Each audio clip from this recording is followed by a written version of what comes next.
How are you guys, my friend?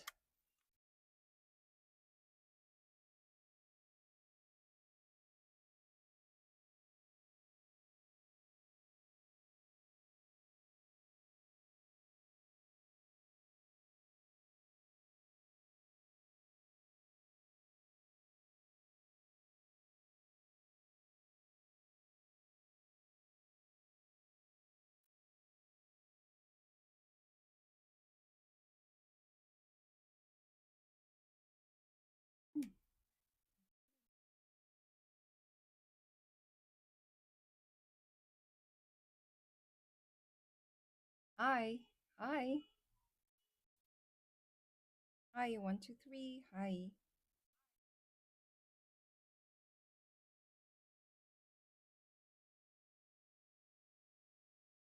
Okay. Hello. Hi. Okay, guys. As usual. Okay. Hi, what are you doing today? Saying hi to you guys for now. Yeah. And as usual, my friend, as usual, okay? So, like, we usually would start from this, okay? Like on this paper fan, if you have anything, any questions about China, just feel free to shoot in the comment area, okay? Are you on Red Note? Yes, my friend, 123. I am on Red Note as well. So, if you have a Red Note, if you have a Red Note account, can definitely follow me there as well.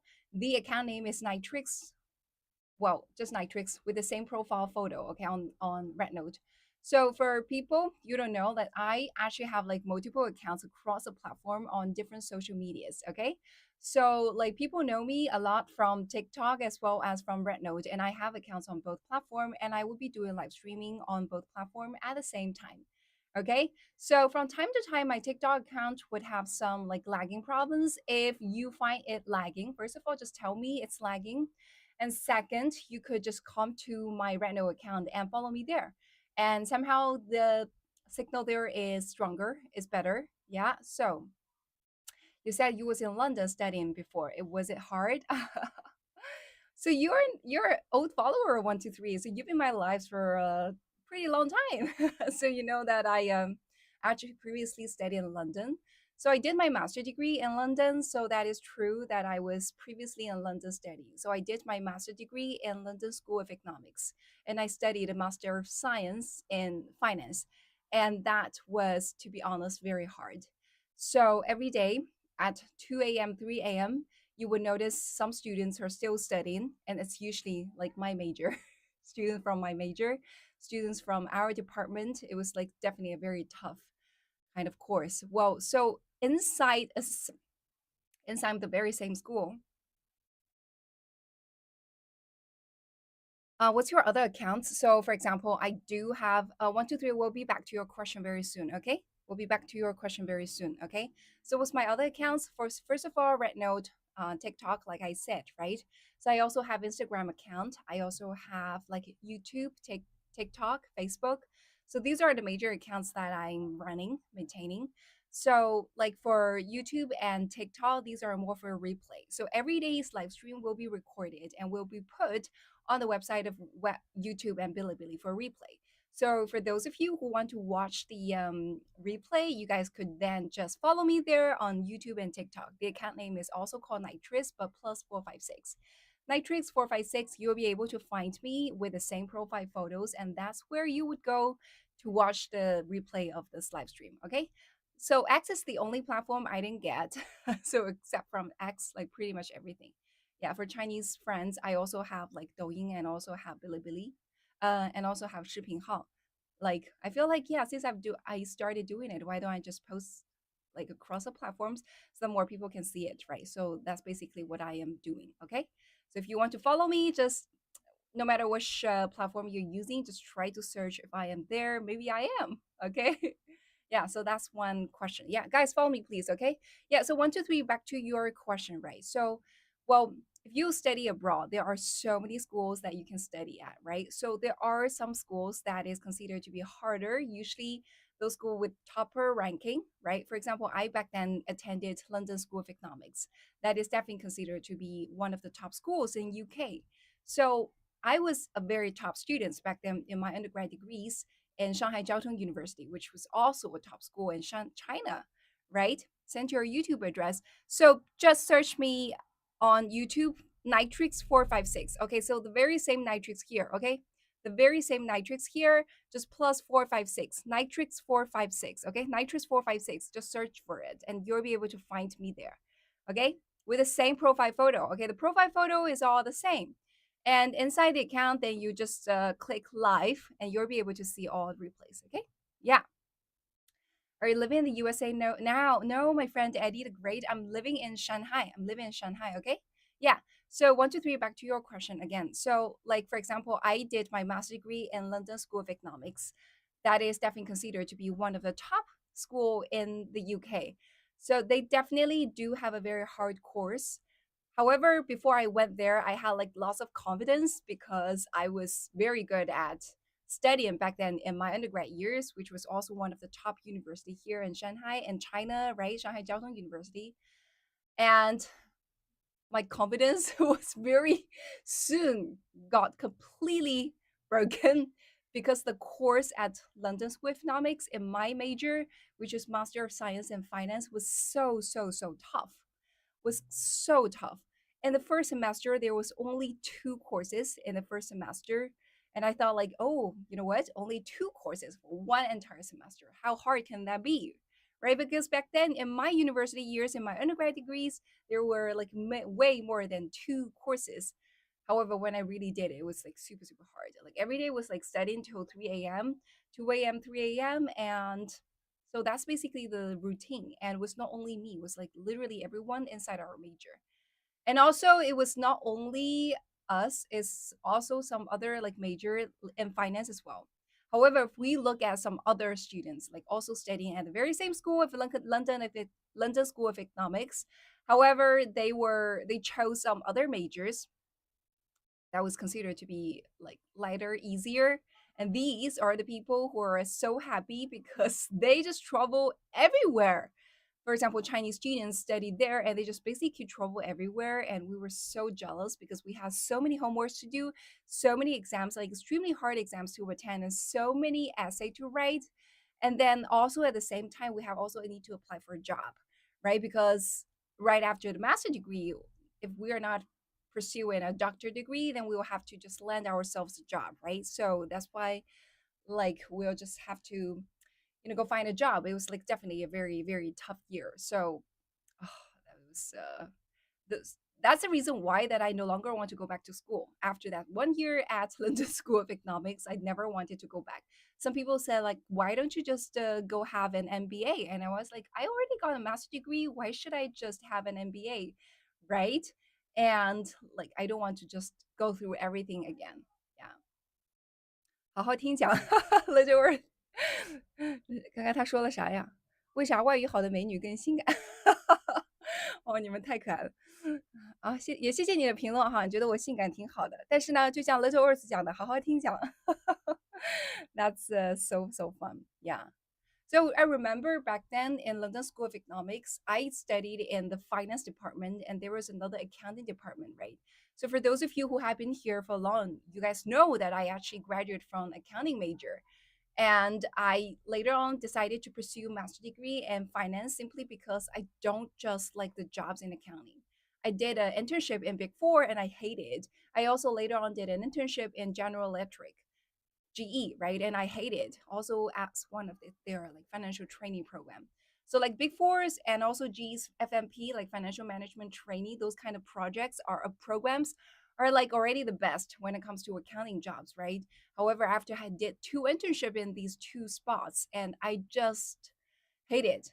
And I figured like I am the type of person I really like to interact with people. Like like to talk, right? I am an extrovert. So if you ask me to just sit by the desk all day and staring at the screen and just doing all the calculation on the numbers, well, I can because I'm also very good at maths. However, I really hate that. 听讲不就是边听边讲吗？可以多讲一点，非常欢迎你讲。Yeah. So that's why later on I decided I need to pursue a degree in a degree in finance. So I did master degree in finance. However, I noticed that, well, maybe inside LSE, the same school, there's another major called accounting and finance, master in accounting and finance. And my master is Master of Science in Finance. And these two majors are so different because people in Master in Finance and accounting and finance, they basically just play every day. Like they throughout the whole master years, they just went to different cities for traveling and like have so much fun. And like me, I myself, like I basically just spent every day studying. It was so hard. Like even though the very same school, like both degree were called something about finance, however, it was so different. Yeah. And eventually when you go out to look for jobs, they wouldn't notice like how this one is harder or that one is not harder. They basically just look at the school, right? Oh, okay, you're from this school. Oh, okay, this is your major. Yeah, so okay, then whether we would want you or not, that's like that. So I was like, why didn't I just choose master in accounting and finance, because that's an easy degree to pursue, and basically after you graduate they treat it the same. Nobody would treat your major to be like superior. Like why do I just choose the harder one to do? you know so it's also pretty funny. Hello ma'am, can you rate my letterbox top four? What is letterbox, my friend? Hello friend, how are you doing? Hello Gen X, I'm pretty good. Are you a Gen X, my friend, by calling yourself Gen X? Yeah. What's the perception of Tesla compared to Chinese companies like BYD? Oh, yeah, Bertram, you asked about this question. I forgot to answer the other day. Yeah. And I'm so glad you're back in here again. So good to see you. Say hello to you. And thanks for raising the question again. And just a disclaimer, my friends, all of you guys, I do read comments. It's just that there are so many comments sending in because I'm live streaming across different platforms. So from time to time, there would be questions or comments I just miss, or I didn't miss. I read it. I said that I would answer it later, but somehow I just forgot. Okay. So if such thing happens, just keep on sending in the comments about your questions. Okay. Just keep on sending the very same questions again and again, and I will then read it and answer it. Okay. So Bertram is extra actually excellent in a way because you asked it multiple times in my previous live stream. Somehow I forgot to answer it. That's why you come back again today and ask the very same question though. So that's pretty good. So the question again is like, what's our Chinese people's perception of BYD versus Tesla? Okay. So first of all, like BYD and Tesla are both very cool cars in here and most widely purchased cars. Okay. So if you look at the streets, you would notice there are many cars with the brand BYD and many cars with the brand of Tesla. So inside BYD and also inside Tesla, they also have different categories of cars, right? Some are relatively higher end cars and some are relatively lower end cars. Okay. So you do see people riding all sorts of cars. So people in here really like cars as well, right? I told you guys, like Chinese people can be sometimes quite material, right? So Chinese people, especially guys, would study a lot about car brands and also like different cars, right? So usually, like then, for example, my husband, when he sees a car on the street, usually nowadays what's the most popular cars are EV cars, especially for the younger generation. Well, even for the older generation, whenever they think about buying a new car, it's usually just the EV car, the electric cars. So everyone knows a lot about all those EV brands, no matter it's BYD, it's Tesla, it's NIO, it's Xiaopeng, right? So all those kind of electric cars, like people are very familiar with their brands, and sometimes people are even like very familiar with all the different categories inside the cars. So people know there are Model X, Model Y inside Tesla, and these might be of different prices. So, for example, if you see a car running on the street, and if you're someone who knows something about the cars, then they know, oh, okay, it's a Tesla Model Y, it's a Tesla Model X. Oh, I know that's an expensive car, that's a relatively cheaper car. Okay. Same happens with BYD as well as some other kind of cars. Okay, so these are like people's perception on Tesla and BYD. Is not about the brand; it's usually about like what subcategory of the bar of the cars that someone is driving. Okay, if you're like driving a high end car, like people say, oh, that's a high end car, then they're gonna just compare the high end car with some other brand's high end car. Okay, so that's like that. And when it comes to the brand itself, BYD and Tesla are both perceived to be good brand names. Okay, those are large companies. If you want to buy a car, you definitely want to buy a large company's cars, right? Because those are the companies likely to have the cars, manufacture the very same cars, manufacture the and components of the cars for a long time, so that in case there's something wrong with your car, you could always find the company to help you fix the problems with your cars. So that's a general perception. So remember several years ago when like the country really supports the development of EV cars.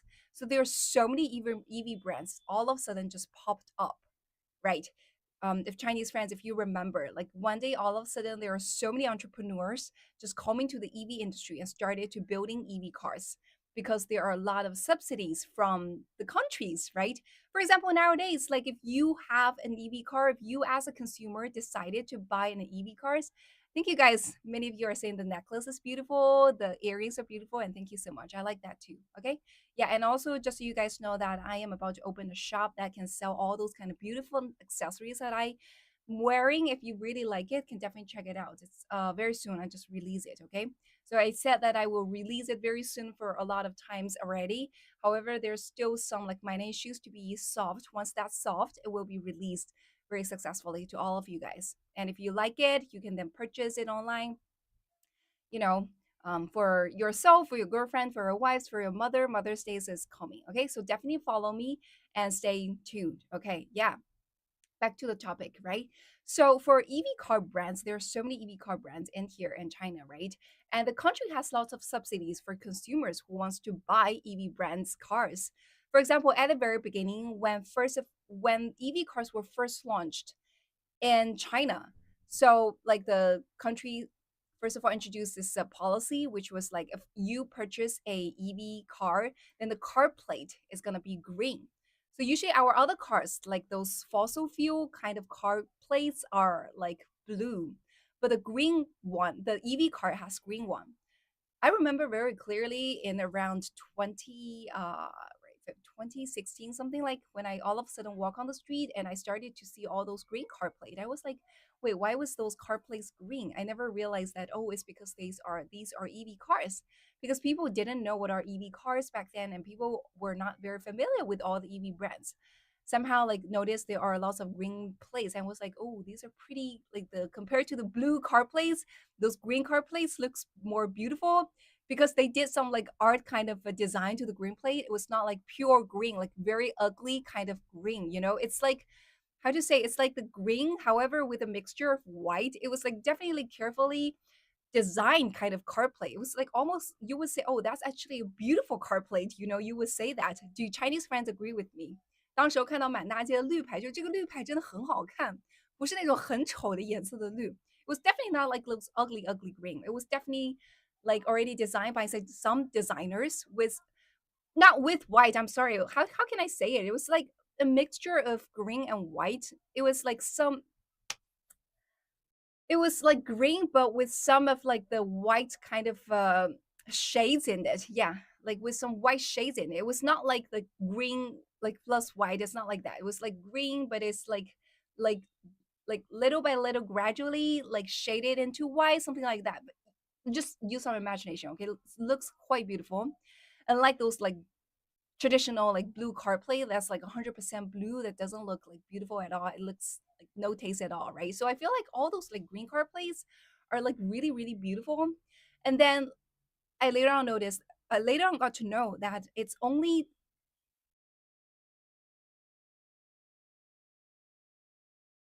and I later on got to know that it's only the, how do you say, it's only the EV cars that can get green car plates.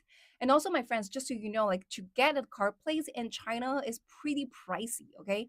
For example, if you are purchasing a fossil fuel car, okay, a traditional car, and it probably would take you, for example, a cheap car, it can be just like 200,000 renminbi. Okay, it can only be like 200,000 renminbi.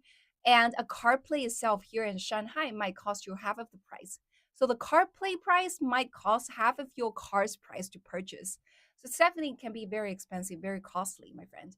Right. So that's kind of the car plate cost, right? If you are purchasing a traditional car plate. However, like when at the very beginning, when you want to purchase a green car plate, when you want to purchase an EV, so the car plate of green car is like almost free, something like that.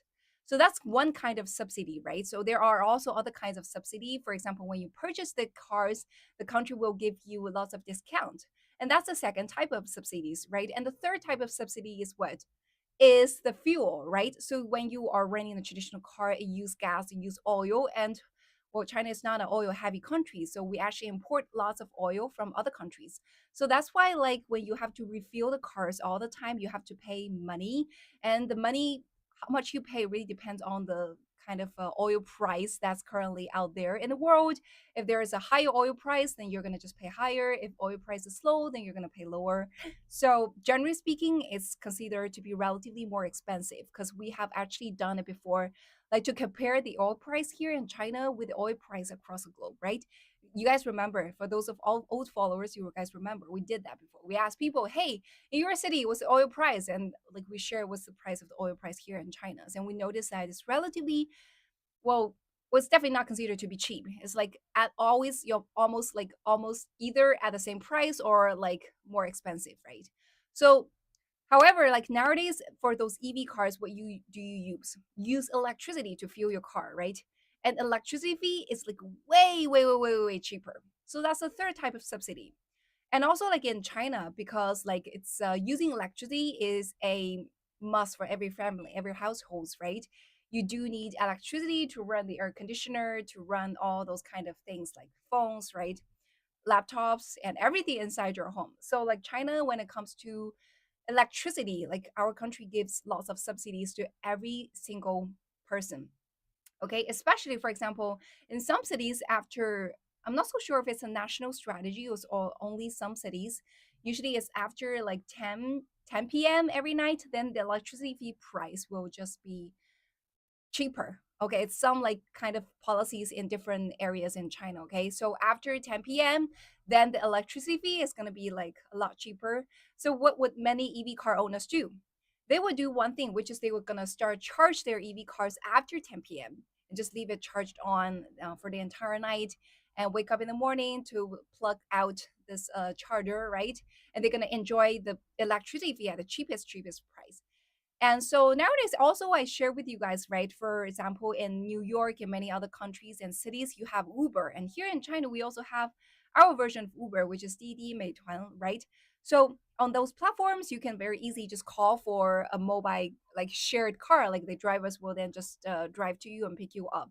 And many of those drivers nowadays use EV cars. And the reason behind that is just because the electricity fee is priced and is very cheap and the cost is like lower. So I have chatted with lots of those EV car like um, Uber Chinese Uber drivers and asked them, hey, like how much does it cost for the cars?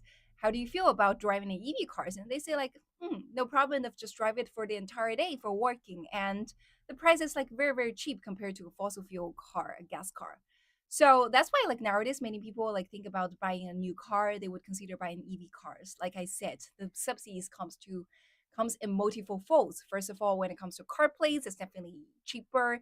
And second, when it comes to car plates, what else? Car plates is definitely cheaper.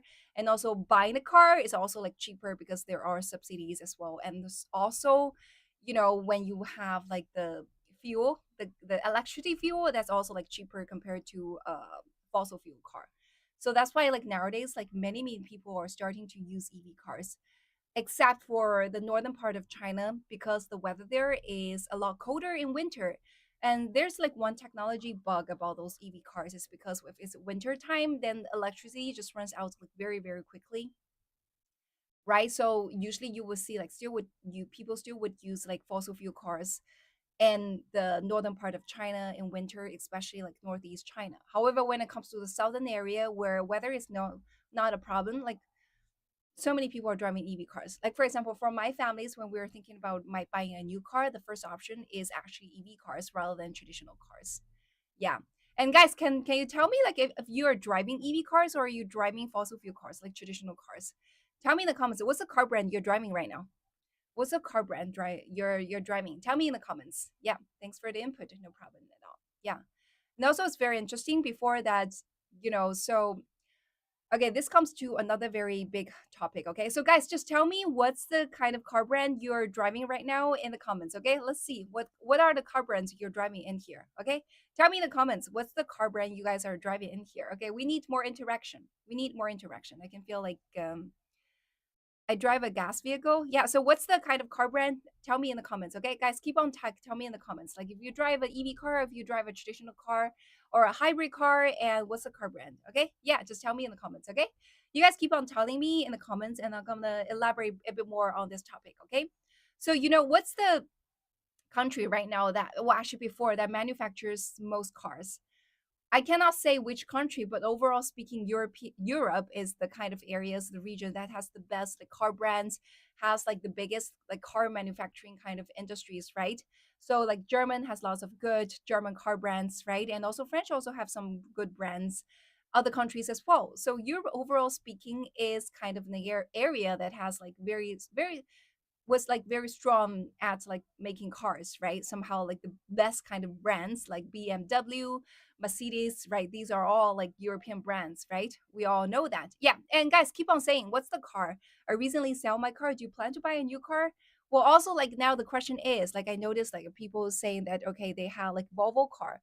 Yeah, somehow I feel like I don't know it's because of the branding or it's like really true. Somehow like the perception of Volvo is like more for family. It's like the very safe car.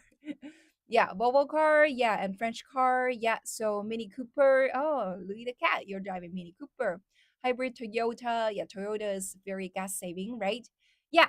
So okay, so if you ever want to change a car, for example, right now you want to change a car, then now what's the car brand you would consider buying? Yeah, tell me in the comments. If now you're gonna change a car, what's the car brand you consider buying? Okay. If you want to change a car, then what's the car brand? Like, say, for example, all of a sudden, like your current car, the car you're driving right now is broken completely. Like, you just have to buy a new car. Then, what's the car you would want to buy? What's the brand of the car? What's the type of the car you would want to buy? Which brand is it? And this EV car or is a traditional car? Just let me know. No, okay? Yeah, what's the car you want to buy? Yeah. So, okay, just tell me in the comments. While you tell me in the comments, I'm just gonna share, right?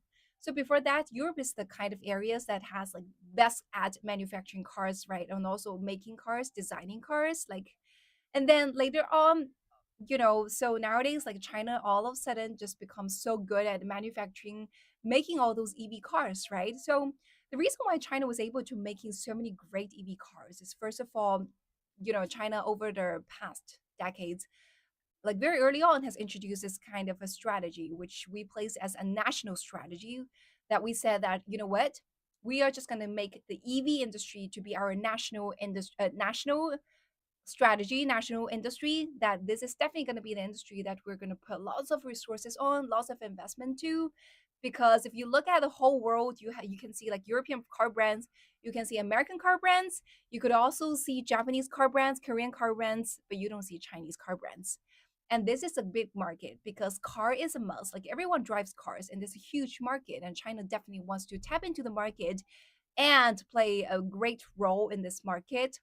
You're definitely gonna just grab some market shares from it, right? So that's why, like when the country sees like electricity cars, like electric vehicles, we see that's a great opportunities for us to find a way in.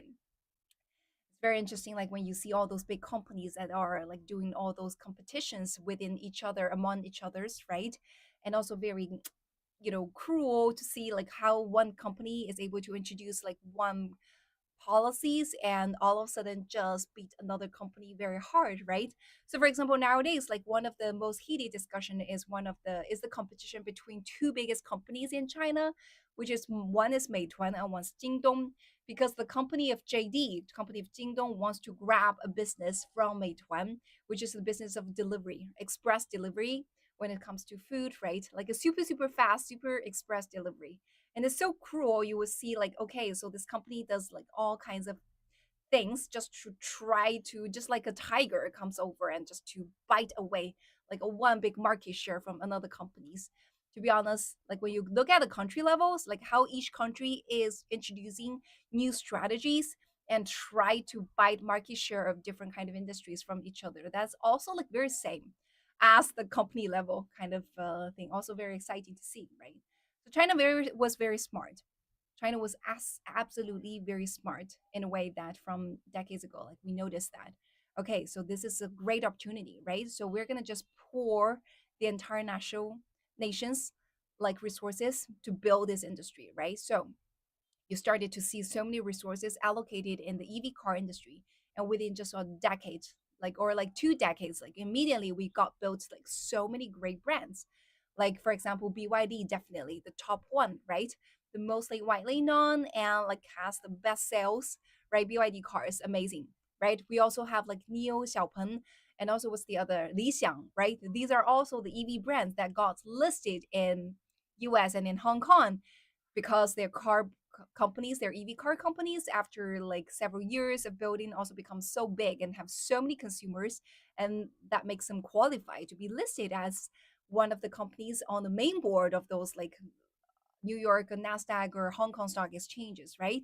So like that's basically what happened. And later on, what also happened is okay, these companies after raised lots of money, they started to continue to build their companies and introduce so many EV cars. And of course, it's not only because of the country's subsidies, it's also because of those technology capability that China has been building itself for so many years, right? Canada, not too many electric charging stations. Yeah, that can be a problem. Don't have like enough charging stations. And also Canada has another problem, which is like Canada is quite cold during winter time, right? It's quite cold during winter time. So like when places that's like particularly cold in winter, then EV cars can have this problem, which is like battery cannot run very long. So battery will all of a sudden just drops to a very low level when it's in like extremely cold weather. Okay.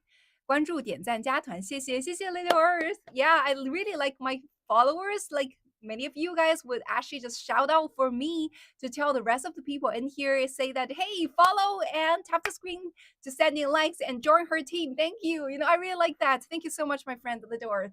You know what? Many of the times I would just like so indulge in just sharing and talking and speaking and like forgot to read the comments and forgot to just advocate for myself, right? Telling you guys and asking you guys to follow me, like tap the screen to send in likes and join the team of mine. And it would be great. It would be so grateful. I'm so grateful that my followers would actually just shout out for me to the rest of the people in the comments. And thank you so much for that. Yeah. And back to the topic, right? So I said that this is national level. 我一个都听不懂，但是好喜欢听，听着听着就听懂了。有一些朋友就说一开始不怎么听得懂，但是听着听着就听懂了。其实因为我是中国人嘛，所以我当中用的词还是相对比较简单的，不太能用一些特别复杂的词。Yeah, and guys, follow me please. Okay, follow me please if you haven't done so. Okay, yeah. So yeah, diesel engines don't like cold weather either.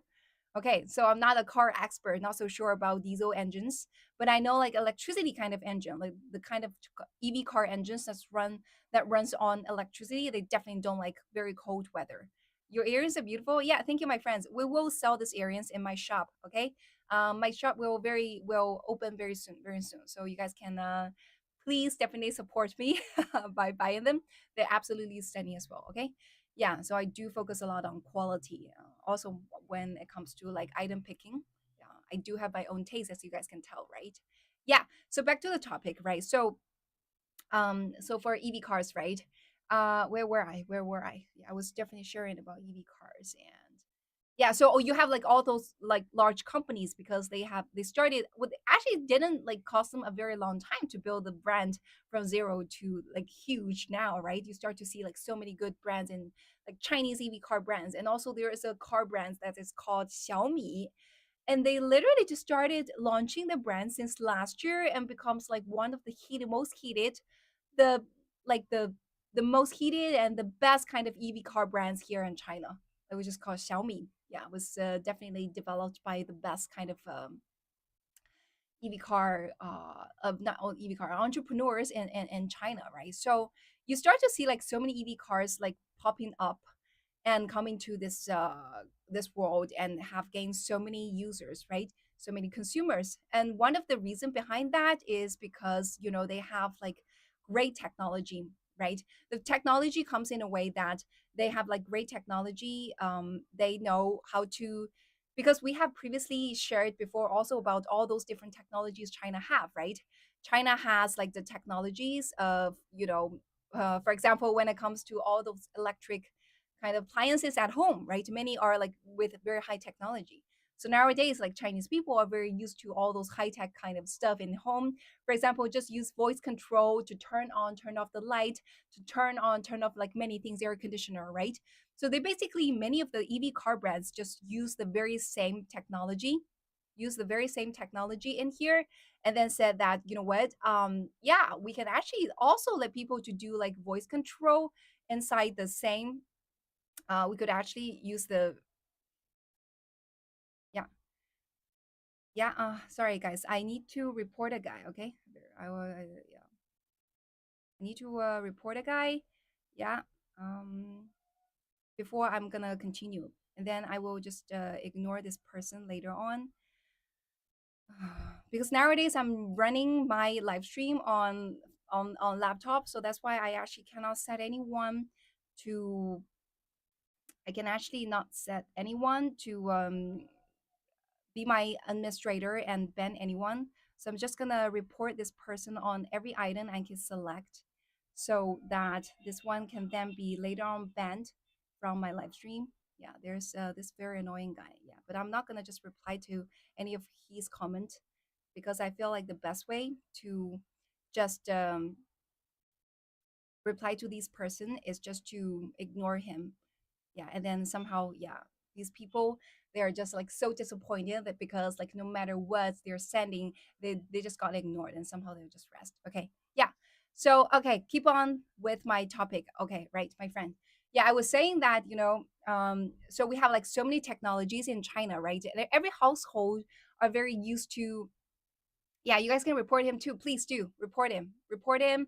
Just kick him out, like by just reporting him. Okay. Yeah, you guys know who I'm talking about.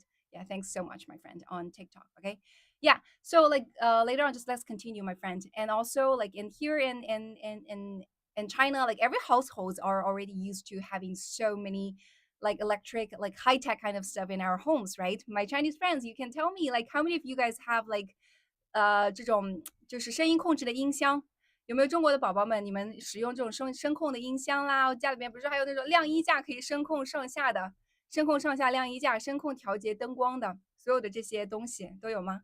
有的话，扣一；有的话扣一。Okay, I'm telling my Chinese friends, if you have those, I can actually those high tech kind of gadgets, high tech kind of stuff at your home. Type one in the comments. Okay, yeah. So those EV car brands, they basically just do the very same. They implement all those kind of technologies in the cars as well. Okay, they implement all those things in the cars as well, right? So for example, like I shared before, if you walk into an EV car in China, all the EV car brands has already implemented those kind of technology. You could just tell the EV car brands what you EV cars yourself, like what you want to do. For example, hey, can you actually like navigate me to Times Square, something like that, just tell like which destination I'm going. Like it will automatically then turn on the GPS, the navigation, and just tell you what's the nearest path to go. And there's usually a big screen, just like Tesla. So in every Tesla car, there's like a big screen, right? So at the very same time, inside those Chinese EV car brands, they also have very big screens, and you can just drive and tell it, okay, so actually I want to change the destination to not New York Times Square. Okay, I actually want to change the destination to Broadway Street, something like that, right? You would also do something like, hey, play some music. I want some relaxing music. I want to have some blue jazz. I don't like this song. Can you play to the next one? I usually am very polite. However, you can just play the next song, change to the next song. Okay, something like that, right? You can literally control. And also, you have like so many mirrors. Like, for example, for the car of Xiaomi, you could just voice control it and say, like, oh, okay, actually, can you turn the windows up? Can you turn the windows down? Right. And also the mirror on the left hand side, I want you to like to switch it to a little bit outwards so that I can see more of the back cars, right? And also like, oh, can you actually like change the car space? I feel like I'm too close to the what's it called? 方向盘 wheels. I want to be go farther. So you basically you just can voice control everything like inside the car. Or there's a like big screen. You could also tap on the screen to control many things, like extremely high tech. Yes, it sounds pretty good. Like sounds pretty cool, right? So that's why like lots of people really, especially the young people, really like to drive EV cars. And also for some like family cars, they even allow you to add some like big screens for other seats as well. For example, while the driver is driving, for other people inside the cars, they can just tap on their own screens and play around, right? It's basically like an iPad. However, instead of holding the iPad, you can just have the iPad installed in the car in different places in the car, so that you can just watch the like iPad while just lying down and sit in the car and resting very well. So that's the kind of EV cars we're talking about in China. Okay. We also shared before about all those like fantastic kind of technology, which is like, for example, you're just having breakfast at your home and you could just talk to your phone and say that, hey, my car, please turn it on because like it's very cold outside and you want the aircon to turn on, or it's very hot, you want the aircon to turn on and the engine to turn on, right? Because usually we just say that 有没有按摩椅子，好像有一些品牌是有的。Someone was asking if there is some car that has like a massage kind of feature. I remember, yes, I remember some cars even have like massage chairs, like you can have it massaged. And when I'm talking about those kind of cars, I'm not talking about those extremely fancy cars, okay? I'm just talking about like ordinary EV cars.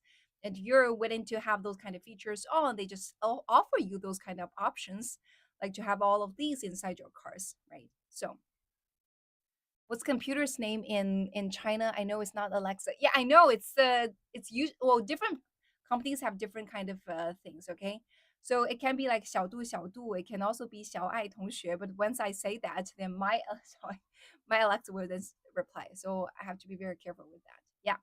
So lots of things like that. Like people have all that kind of technology, right? And also I said that it's always better for the cars to turn it on for 5 minutes or 10 minutes before you start driving it every day, right? Because that's good for the engine. However, you have to always wait in the car for 5 minutes to 10 minutes. That's pretty annoying. Like people just always cannot be patient enough to wait for that long. So one of the greater things you can do is that, well, you can just sit at home like eating your breakfast and just tell your car to turn it on itself by just talking to your phone, right? 这个什么小爱同学，你把我的汽车现在就可以打开了，对吧？让它自己去热一下这个发动机，right? Let the engine to run for 5-10 minutes itself, so that you can just then go downstairs and drive your cars immediately once you went down. And also for some Huawei, they also have EV car brands, right? And also they have like they're also like very technologically strong in a way that they also have the tag. You could ask your car to drive all the way to pick you up, right? Because I also shared that before that I don't have much patience. So when I want a woman, I have some patience. Yeah, that's funny. Yeah. So also, like I said, like I told you guys before, that in China we don't live in houses. Like we're not like America, not like some European countries. Like everyone just live in a independent house, right? So everyone in here basically we just live in apartments. So we use shared garage. And also if you go to a big shopping mall, it's also like shared parking lot or shared garage, right? So it's always a problem to go from your apartment downstairs from the entrance of the garage and all the way to find your car. That can be a pretty long walk. Just imagine if you go to Walmart, if you go to Sam's, right? For example, in the US, they have a huge parking lot, right? If there are so many people, you probably just have to park your car, which is so far away from the supermarket. So whenever you come out, you have just to take the trolley and walk all the way from the gate to your cars. That's a pretty long walk. So if it's in extreme weather, it's like super hot, like big rainy, heavy rainy day, the long walk can be quite tiring, right? So for example, if you can just talk to your phone and say like, "Hey, please send my cars to pick me up," right? I want you to come pick me up. Hey cars, I'm all ready. Drive yourself to come pick me up. Isn't that so cool? Isn't that so cool? So we have that kind of technology implemented in the car already. So there are content creators who has purchased a Huawei car, just post videos of themselves, like how they are able to just stand at the gate of the garage and waiting for the car to come pick them up, right? Standing at the gate of the parking lot and waiting for the car to find its way, autopilot driving to drive itself all the way to pick themselves up. Those are the very cool kind of tech. And we also shared that before, that Chinese people are very open to high tech stuff. We just like to use high tech stuff. So when you have also those kind of like new technologies implemented in those new EV cars, like Chinese people just love it. And the higher the techier, the better. And Chinese people are very smart. Chinese people are very, very smart. We have no problems of like using new cars and learning all those technologies and like tapping the screens to navigate everything. Yeah, driveless cars are dangerous. It's a bad idea. Driveless cars will take over eventually. I agree, Andrew. I agree. So something is dangerous in a way that the technology is not mature. Okay, if the technology is mature, then it's no longer dangerous. Okay, you would not say a plane is dangerous, right? You would not say a like a traditional car is dangerous, right? Right.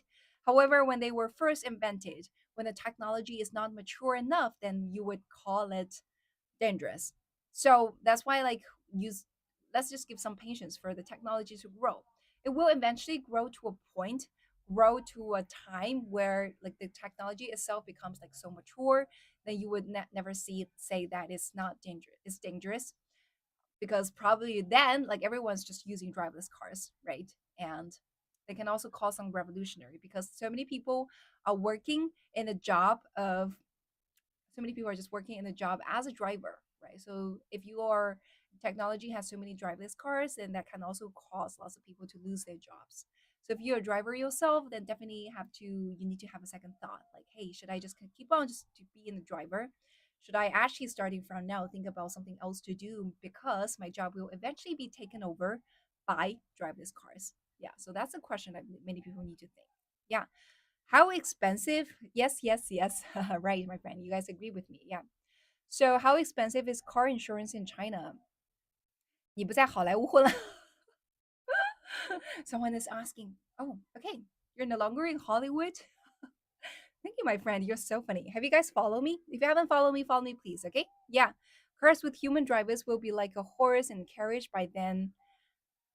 Yeah, I sort of agree. Love to drive a BYD or Huawei, but I know impossible in Canada. Yeah, these brands are banned in the US and Canada. I'm very sorry for you guys because these are very cool cars and these are like really cheap cars. Well, not very cheap, but like comparably speaking, like cheaper than the US kind of brands. Yeah. So I'm and traditional cars. So I'm very sorry that you guys can't use them. I could also understand the logic behind that, right? I also understand the reason behind that. Like I said, like we were discussing about like the competition between different countries, right?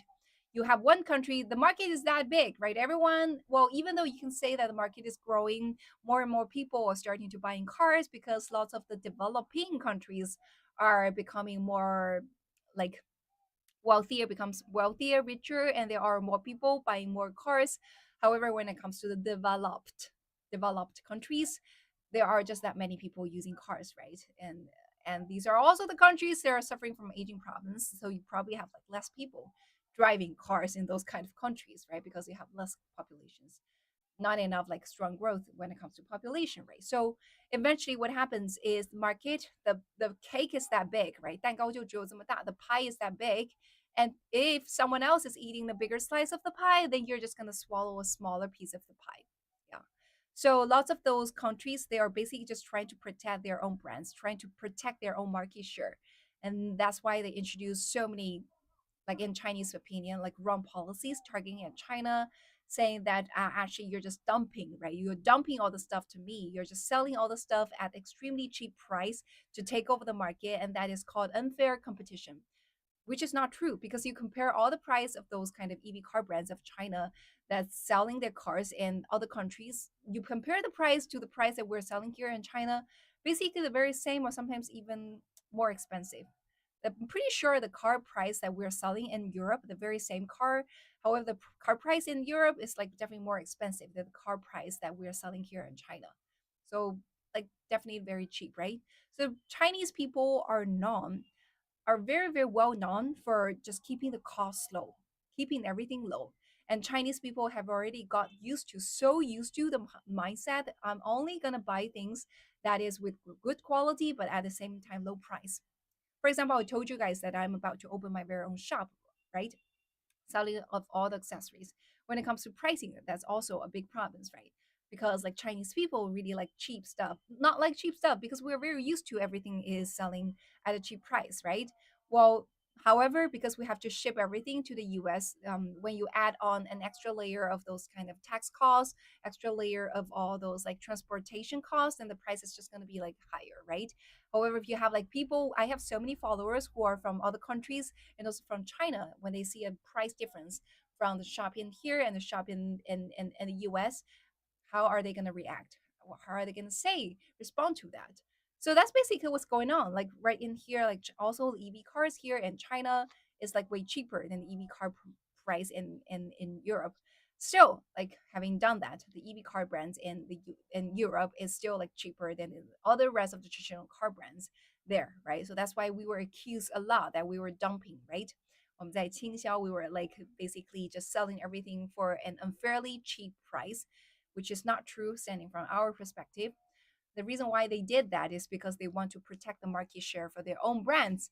China's Chinese EV brands are absolutely taking over lots of market share very aggressively at a very, very fast speed, extremely fast speed. So, well, on one hand, it's very unfair to China. On the other hand, I could also understand um, because what's it called, dumping is basically like a kind of term that people use in international trading. So if a country is selling stuff to another country at an unfairly cheap price, like extremely cheap price, when you sell something at an extremely cheap price, you're basically just trying to grab the market share, right, from the locals.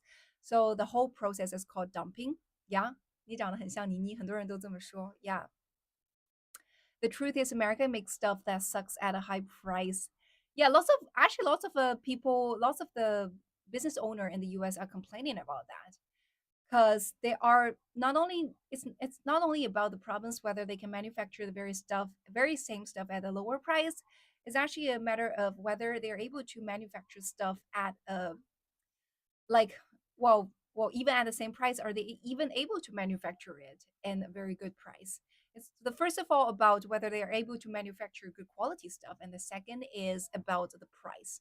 So price can be really high, but at the same time, even you're paying like so many, like 100 times higher of the price, maybe still you're not able to get a thing that is of equal quality and equal fast speed to have it done. So that's the kind of problems that's facing. 像我这种听不懂的，要有字幕就好了。那个猪猪慢生活有那个叫什么？你去下一个叫什么？讯飞听见，有一个叫讯飞听见的一个 APP。就现在其实有很多这种 APP 的，你可以去下一个。之前好像有朋友说过，就是下一个这个 APP 它就可以自动翻译，然后听一段时间，你可以就把字幕撤掉了，就是慢慢训练嘛，听力就可以好了。Even Tesla has their batteries made in Japan by Panasonic. Yeah, so lots of the car brands have their like different parts of their cars manufactured in different places across the world, and then they have all those things that assembled in other countries. So no cars is just manufactured 100% in one countries, right? Every car has like some of the components manufactured in some other countries, right? They basically just import it. So that's the beauty of international trade, like globalization, right? Because you have like different places good at manufacturing different kind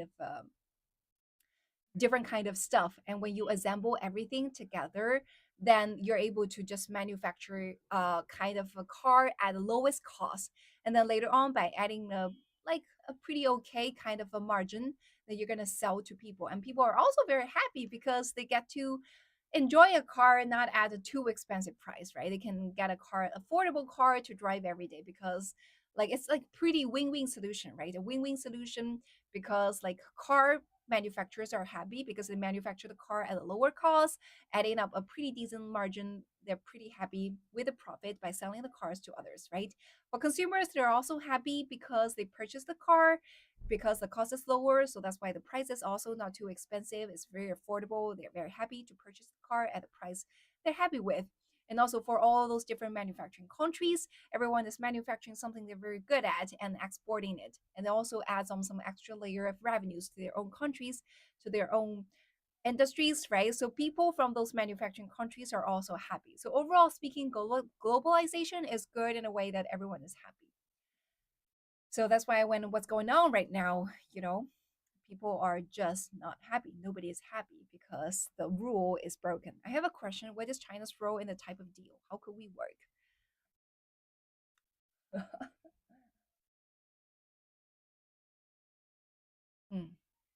That's a very big question, my friend. Nowadays, I think that China's attitude, okay, China's attitude is that we're not gonna just surrender like other countries. We're definitely not gonna say anything yes. If you want to play tough, I'm gonna just be tougher, something like that. Because nowadays, like I think China is no longer the kind of China 10 years ago, 20 years ago, that we were very poor, like we rely heavily on others. Nowadays, the kind of China we're looking at is pretty self-sufficient, and it's pretty good with itself supplying everything. So we have like big agriculture industry to feed every mouth in here in China, and we have huge manufacturing industry that can manufacture everything we need here in China, right? And also we have strong technology development experts who are able to come up with many technology kind of stuff as well, right? So overall speaking, like feel like the China nowadays is no longer the kind of China before. We are pretty fearless. So that's why, like, if you look at what's going on right now in the whole world, right? When those kind of new policies was like added on some other countries, many of the countries can only say yes. Say, oh, okay, yeah, I'm just gonna agree to your deals, right? China is the toughest. China is the toughest. Okay, you're gonna play that to me. I'm just gonna play the same thing, and I'm just gonna throw the same ball back to you. If you want to throw your ball to me like that, right? I'm just gonna throw the very same ball to you, and let's see who are the one who can no longer handle it. Right, that's right, my friend. That's basically what's going on, right? And also, like lots of the people didn't realize that we have lots of cards on the table as well. It's not only you guys have the cards, it's also about we guys have the cards, right? We have lots of cards in here. So if you want to play like that, it's not only me I got hurt, it's also you. You would also get hurt a lot, like severely, right? So for those of you who don't understand about the logic behind, you guys can definitely check my posts. So, okay, I made a lot of posts because I was so furious about this, like the crazy thing, the insane thing, because that also affect my own business, right? I got affected negatively, so that's why I was so pissed off, like so angry. I made posts explaining in details to people like how it works, right? And it's not only gonna hurt us, it's gonna also gonna hurt American people. And China has so many cards on the table. As a matter of fact, maybe like you guys are gonna be hurt more than like we Chinese people, like something like that. Yeah, guys, definitely check it out. Okay, if you haven't checked my post, definitely check it out. Okay, so I explained in very details, and I'm so glad there are so many people, even like Americans, leaving comments under the post I made and said that I don't understand, like somehow, like why there are these are like very simple things that people don't understand. You know what, that very same, there's one post I made that got me so many followers all overnight. It got me for over 4,000 followers on Instagram. Yeah, and that's just because I explained really in details, and I explained in a very make sense way, right? Quality products, right? So I explained in very details in a very everyone can understand kind of manner that why this kind of games that the world is playing is no good for like everyone. It's not only not good for China, it's also not be good for other countries as well, especially for the one who started the game, right? So share that. If you guys haven't checked the post, definitely checking it.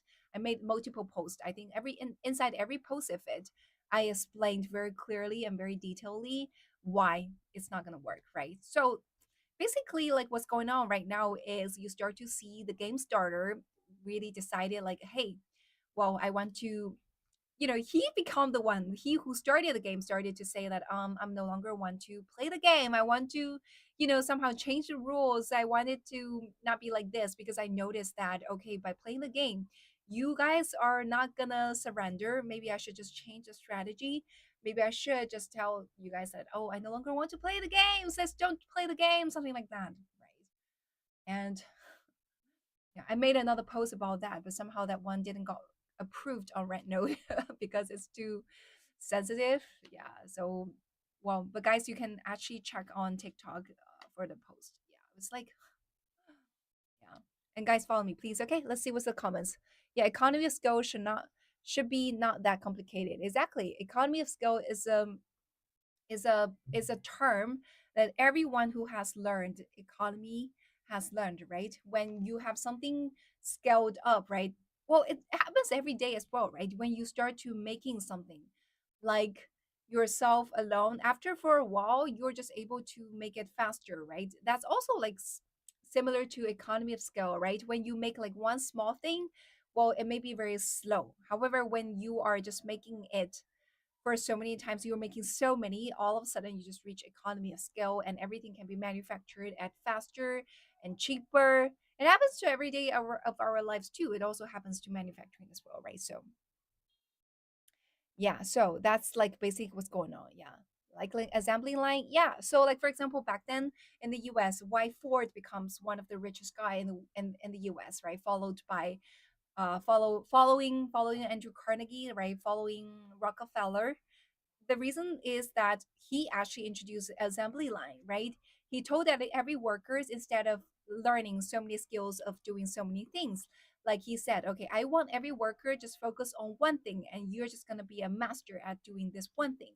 So each worker is just doing a very small thing and they master it and are able to do it so fast.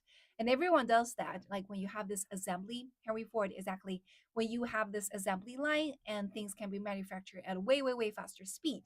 When you have like way faster speed of manufacturing everything, what happens next? The cost is lower because you are basically paying the same amount of money, hiring the same number of people, working for the very same factory that costs the same amount of electricity fee, water bills, like every day, right? However, with the same cost, you're manufacturing like 10 times more cars because you introduce this assembly line, right? The concept makes sense, right? The concept makes sense, right? So that's why, like, okay, by having those assembly lines, right, having every workers just focus on one thing they're good at, with the very same cost, you have so many more products coming out from the assembly line. So when you look at cost per products, it's definitely lowered, right? Cost per products divided all the costs by divided the cost of all the cars by how many cars you're able to produce every day. The cost per car is definitely going to be lowered way, way, way more. So eventually, what happened is that the cost is lower, right? Is a universal basic income being discussed in China? Not really. Yeah. So I noticed like many people when they come to my live stream ask about this question about universal basic income. As a matter of fact, I have never heard of it here in China. So I later on Google it and understand about the universal basic income, and it was not discussed in here in China because in China we do have our own welfare system. So we have our basic income. And yesterday we discussed about what is it? Well, the day before yesterday, right? The day before yesterday we discussed about the five insurance and one pension here in China, right? 五险一金, the welfare system. And inside the welfare system, there's something called an employment insurance, which is the kind of insurance for caring for those unemployed people, right? Andrew Yang is an interesting guy. Who's Andrew Yang? Who's Andrew Yang?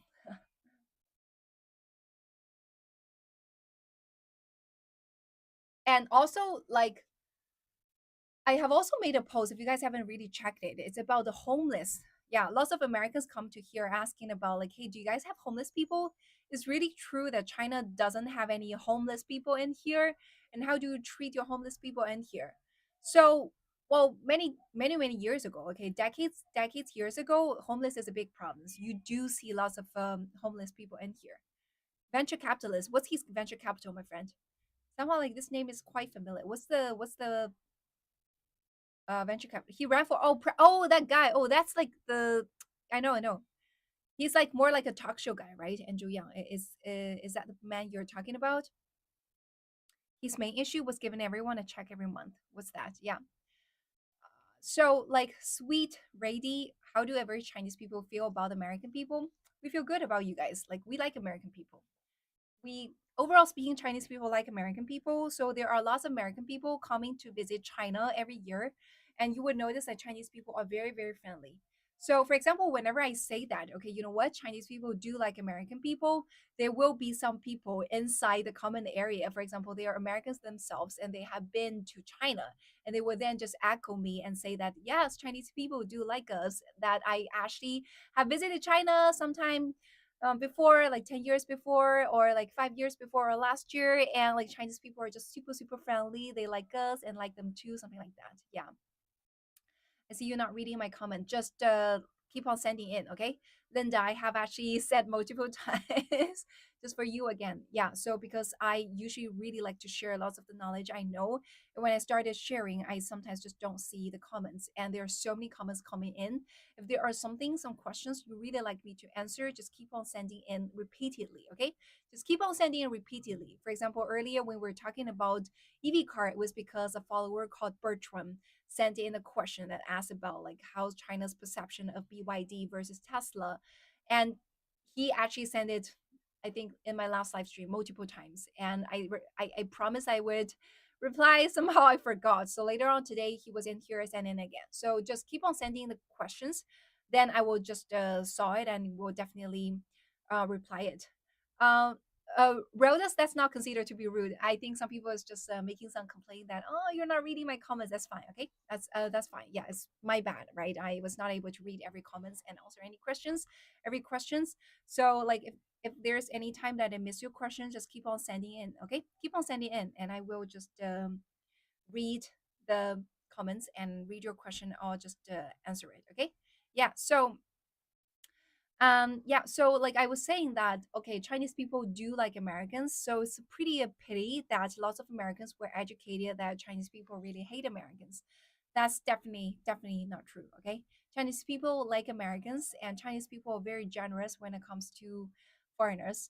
So for example, like lots of people have watched the I Show Speed show, right? He comes to China, and also I remember seeing videos of him nowadays doing live streaming, like showing how he responded to all the videos that was recorded of his trip in China, and like many people watch that, right? So you guys can tell like how he is like so warmly welcomed here in China. No matter where he goes, like people just like go around him and like waving at him, like giving him so many food to eat, and people are genuinely like welcoming him. It's not like it's definitely not like something like oh okay we're just playing him or making fun of him. Like people, you can tell like Chinese people are genuinely happy that he's in here, like people are like him, right? So that's gonna also be the same kind of feeling you guys have, right? Just come to China and just feel it yourself, right? Yeah. Did he find that one guy a wife? What do you mean, my friend? Yeah, yeah. Can I please find one beautiful, sweet, beautiful young Chinese girl for me, please? You have to do it yourself, my friend. I'm not a matchmaker, and this is not a matchmaking live stream. You know what? Nowadays there are lots of like matchmaking kind of live stream in China. 很多相亲的这种直播间. It's also almost like a phenomenon because nowadays we have like so many single girls and single boys, and there are just live streaming that actually allows people to connect in. For example, you have a guy connecting, a girl connecting, and you let them to do matchmaking. It's so funny. Yeah, I love Chongqing when I visited in September. Ah, you like it, right? Yeah, Chongqing has great food. Yeah, and somehow it got so viral on TikTok. Like become so famous. Like so many people have never heard about other cities, but they have heard about Chongqing. And some people even think Chongqing is the capital of China. Yeah, that's not. There was a Chinese guy that asked Speed to find a wife. Ah, they are. Do Chinese girls like racially ambiguous foreign guys? Uh, well, I would say like it really depends. Really depends on what kind of Chinese girls you're looking at. Okay, some Chinese girls are very open-minded. They are okay with any kind of guys. However, there are if you are like if you find some like very traditional Chinese girls from like very traditional families, then they are not open to date foreigners at all. Sometimes they are not even okay to date, people from outside their cities. For example, some like very traditional Chinese families, they are just okay with their girls or their boys dating only local Chinese people. Not even okay for them to date people from like other part of China, not to mention other area of the world. So yeah, ISO Speed made China popular in USA. Now millions of people know about China. Yeah, so for that, like people love him here in China. Like he's the best, like the best propaganda. Like what takes us for so many hours, like to tell you guys about China, to let you know a bit, only a little bit of about China. And I show speed for just several days in here, just walk in different cities in China, and people in the US immediately got to know so much about China, right? They realized, oh my God, so this is the China. This is not the China that I have seen before, I have thought it before, I was told before, oh my god, you guys are living this kind of life. Oh, this is not the kind of thing that I have actually imagined. Yeah. The girl you meet or repel will depend on your energy. Oh, yeah, yeah, that's also true, Mingxi. Yeah, someone said you're just tend to attract people with the same energy level as you are. So it's like also about you, like whether you are charming, whether you are what type of people, that you're just gonna attract the same kind of people. I have also seen like girls from kind of the families that consider to be like very traditional. However, because somehow the energy they got attracted to each other, they fall in love, and well, love is strong, right? Love power, the power of love is so strong that even though the parents are against that, they have nothing to do because the couple just want to be together. And you start to see because of that, they want their families to accept them. So that's why they start to also make lots of changes. For example, the foreigners start to learn Chinese, right? They want to be able to communicate with their father-in-law, their mother-in-law, so that their father-in-law, mother-in-law will then accept this relationship, right? Accept the fact that their daughter is dating a foreigner. They want to be accepted. So all those kind of things that's going on in China. Are Asian women attracted to white men as that an uh, an anomaly? Sorry, don't really know how to pronounce that word. So it's all about the person. Yeah, it's all about person. If you ask me, I think like most Asian women are more attracted to Asian people, the same race people. So you tend to be attracted to the people who are similar to you, right? it's not a it's not, well, I feel like nowadays it's no longer the case that okay, people from certain races are considered to be superior. It's definitely not a thing. So it's not like here in China that are like families was like will be valued highly or valued, you know very differently if they have a daughter that marries someone from the west. It's never like that. It's no, no, no, it's definitely no, no, not like that. Okay.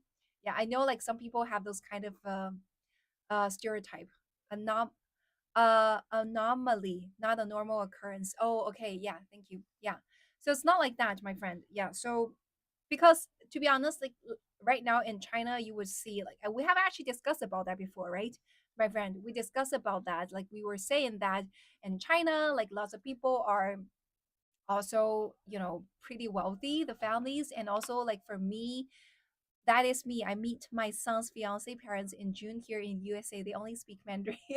Yeah, right, Patty. So you tried really hard to like really communicate with them to make them really like you, right? I'm pretty sure they do the very same, like to make you like them as well, right?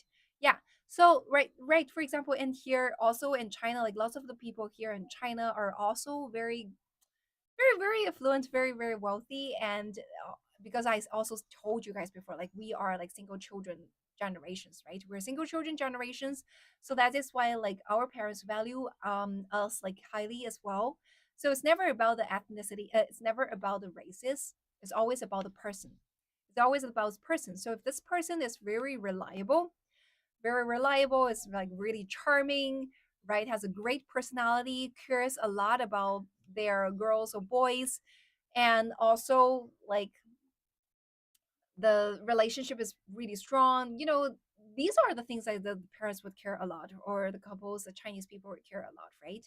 This is also very interesting. The other day, there was a survey like online that some content creator just walk on the street and did a survey and asking all the girls, "Hey, would you just marry someone because you love her, and would you want to sacrifice for her, like even though he has no money?" 你愿意跟他一起吃苦吗? And all the girls he interviewed or she interviewed said, no, I'm not willing to. I'm not gonna marry someone to sacrifice. I'm not there to sacrifice. To I'm not there to sacrifice. I'm there to enjoy. Lots of people are saying that. The mindset is very different. Like nowadays, the modern young ladies here in China, like people of my generation or even the younger generation, knows a lot about caring ourselves. Like we know that actually we are the most important, not the other part. So when we want to marry someone who can make ourselves happy. We're never gonna marry someone who are not make us unhappy, something like that. So it's not about like, oh, okay, yeah. It was not like that. To be honest, in the 80s, it's like you would notice there was a phenomenon. So I remember in the 80s there was a trend that people would go across to other countries, right? To go abroad. There was like going abroad trend back in the 80s. And you will notice there are lots of Chinese women that would want to marry someone from other countries because by that they find a way to travel abroad. Okay, that's also a very interesting topic that I can elaborate a lot on. Okay, that's also a very interesting topic. Okay, yeah, and guys, follow me, please. Okay, follow me, please, and keep on tapping the screen to send in likes. Okay, follow me, please. Keep on tapping the screen and send in likes. I guess, lots of the kind of stereotype, lots of an impression people had about China was built because of what happened then in the 80s. Okay. So in the 80s, like you started to see lots of the Chinese people wanted to go to other countries, go abroad, right? Back then there was a trend which is called 出国潮80年代有一股那个出国潮嘛，有很多人都去出国，对吧？有没有中国宝宝记得？Yeah, Chinese friends, do you guys remember? In the 80s, there's a trend like lots of the Chinese people would want to go abroad because 80s was the time that China first started opening up its sport gate, right, to allow lots of foreigners to come in and started to build their business. So lots of foreigners started back then in the 80s come into China to see what China is like and started to see if there is any business opportunities in here.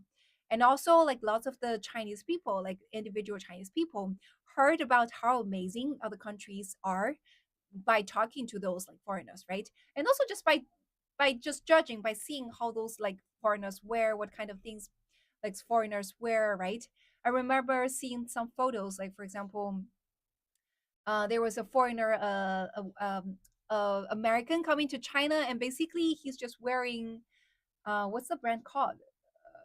皮尔卡丹还是什么卡丹？Oh, yeah, yeah, 5 minutes. Okay, last 5 minutes. Guys, keep on tapping the screen to send in likes, okay?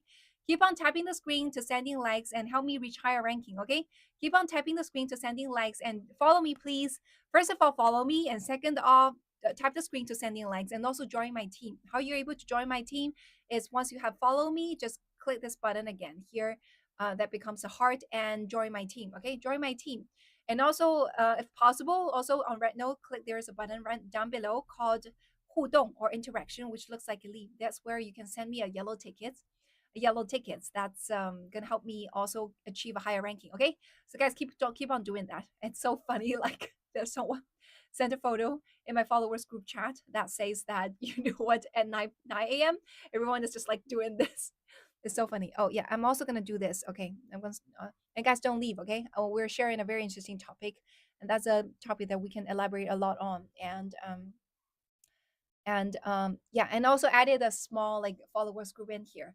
So for those of you who haven't joined my followers group, definitely join my followers group. Okay, so the followers group in here, and you're gonna be able to meet so many people. And we have a lot of people with very like mindset and a very friendly people. This is our community. Okay, this is our community. So this is not me broadcasting to you guys and you guys listen. It's not like that. Okay, I constantly see people in the comments. You guys talk to each other. You also inside the chat group talk to each other. And also whenever there are new joiners in here, I also see my followers say something like, "Hey, welcome to join us." So the kind of vibes we are having in here is more like a community. We're all like a family. Okay. You guys are all my family, and I'm your family. You guys are families of each other as well. So definitely, okay. So follow me first of all. Again, follow me, okay. Oh, that's so cute, Louis the cat. That's such a cute cat. We call it 招财猫, how to say, like world fighting cat. Yeah, thank you. That's so cute. Thank you, my friend. Yeah, lots of positive vibes in here, and also lots of people who has like really strong critical thinking ability, and also lots of people who has a rich knowledge base. For example, especially I'm gonna name the person Louis the cat. She actually Louis the cat. Have you ever considered starting a live stream yourself? Because I'm pretty sure you have a bigger knowledge base than me, because no matter what I talk about, you always know know it, and you can actually share so much more than what I can share to you. Yeah. So this is definitely a very close community. So guys, definitely okay. Keep on tapping the screen to send in links. For those of you who haven't followed me, follow me. Okay, and also definitely join my followers group in here. Okay, on red note, there is a small tab. There's where you can just tap and join my group. Okay, so our group kind of a community, our family community kind of feeling is very positive, really good vibes, and you'll find people with very like-minded people. So definitely join it. Okay. So there are 2 more minutes to go. Hello from USA. Hi, future. Welcome to joining here. Good to see you. Yeah, good to see you. Yeah. Okay. Okay, one more time. One more time. Just you guys keep on doing that, and I will switch back to the kind of topic that I am sharing. Okay. So first of all, follow me if you haven't done so. Okay, follow me if you haven't done so. Second of all, tap the screen to send in likes. Okay, everyone, please tap the screen to send at least 500 likes. Okay, to send at least 500 likes. And third, join my team if you haven't joined me. Like, how are you able to join? Is once you have followed me, this kind of follow button will become a heart button. That's how you're gonna press it again. Once you press the button again, that's how you're able to just join my team. And also for people on Red Note, there's a button down below called interaction, 互动, which looks like a leaf. You could also press there to send me a yellow ticket. That's in Chinese called 人气票. Just gonna make my ranking higher. And also you're gonna just recommend this live stream to more people. And of course, manually, if you like to really like this live stream, you could also do one thing, which is manually share this live stream to other chat group you're in. Okay, so that more people can see this live stream. And if they find it interesting, they can also join our family, join our community, and also become one of our very positive community member, also spreading all those positive kind of vibes to other people. Okay, yeah, that would be all the great things you guys can do. Okay, let's keep on doing it. 1 more minute to go. Okay, so I'm gonna be back to the topic I'm sharing, and you guys keep on doing that for me. Okay, thank you so much. You guys are amazing. I love you guys. Yeah, thank you. Okay, so back to the topic we were sharing, right, about the 80s. In the 80s, there are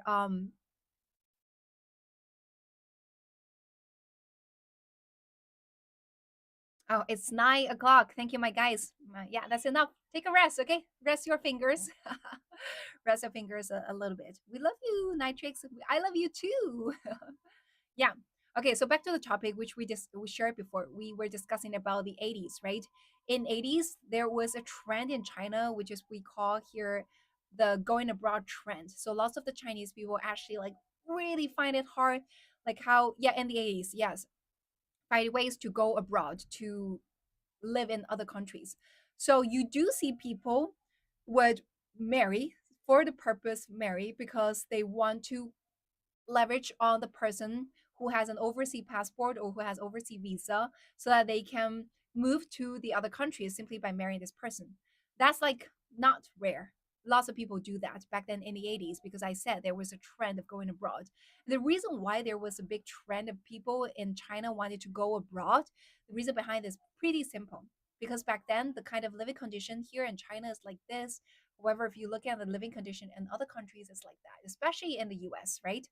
In US and Europe, like in the 80s, you guys already have a pretty good, wealthy kind of living standard, right? I has also shared multiple times before that I saw in the movies, for example, the Basic Instinct. Like many people have watched this movie, Instinct, right? Basic Instinct. That while I was like so wowed by the kind of living condition people already had in San Francisco back then in the 90s, like 1991. You guys are living the kind of life that we only get to enjoy in the 2000s, right? It's like definitely amazing. So it's like we're not talking about the 1 year or 2 years lagging behind. We're talking about 10 years or 20 years lagging behind, right? When it comes to living condition. So when like Chinese people started to see, okay, oh, the kind of living condition out there was like so amazing, so good. Like everyone is able to really live in like beautiful houses, have air conditioners, and eat really good food there. Like, well, it's a human nature. Like they would want to move to a place and to enjoy the same kind of living standards, right? So, Ronald Reagan, yeah, okay, yeah, he's also considered to be one of the best president in the history, right?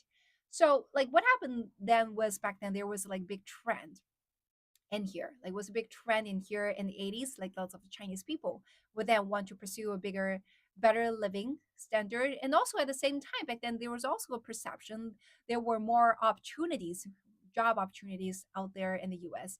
Um, like it's pretty easy to understand, right? Because they have a better living standard out there. So that's why like if you are able to work in those countries, you're definitely gonna earn like higher wages there, right? For sure. And you have like a lower living costs in here. So maybe by working in some other countries, you're gonna earn a lot more money, and you're just gonna send some money back to China to support your family here in China. Okay, so that's basically what happened in the 80s. That's why like lots of people then wanted to move abroad. So also studying TOEFL, like attending TOEFL exams, and applying for university outside of outside China becomes like, especially in the US, becomes so popular.